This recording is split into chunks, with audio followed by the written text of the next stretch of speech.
क्या हो गया, बड़ा खुश लग रहा है? बात ही कुछ ऐसी है। तो मेरे जो पीर साहब हैं उन्होंने बोला है कि वो तब तक जन्नत में नहीं जाएंगे जब तक अपने एक एक मुरीद को जन्नत में ना ले जाएं। और उन्होंने मुझसे कहा है कि तू जन्नती है, मैंने अल्लाह ताला से वादा ले लिया है।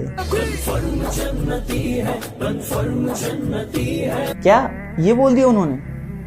देख भाई, बुरा मत मान, मगर हमारे प्यारे नबी करीम सल्लल्लाहु अलैहि वसल्लम ने ऐसा कभी कुछ नहीं बोला। वो तो अपने करीबी लोगों को डर सुनाया करते थे।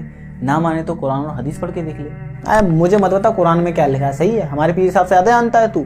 देख यार, सिर्फ तकब्बुर की वजह से अपनी गर्दन मत घुमा, एक बार कुरान और हदीस पढ़ के तो देख। अरे जा यहाँ से जाहिल। क्या जाहिल? मैं कैसे? हाँ तू जाहिल है। हमारे पीर साहब कहते हैं ना कि जो कुरान और सुन्नत पढ़ता है ना वो गुमराह हो जाता है। तू गुमराह हो गया है।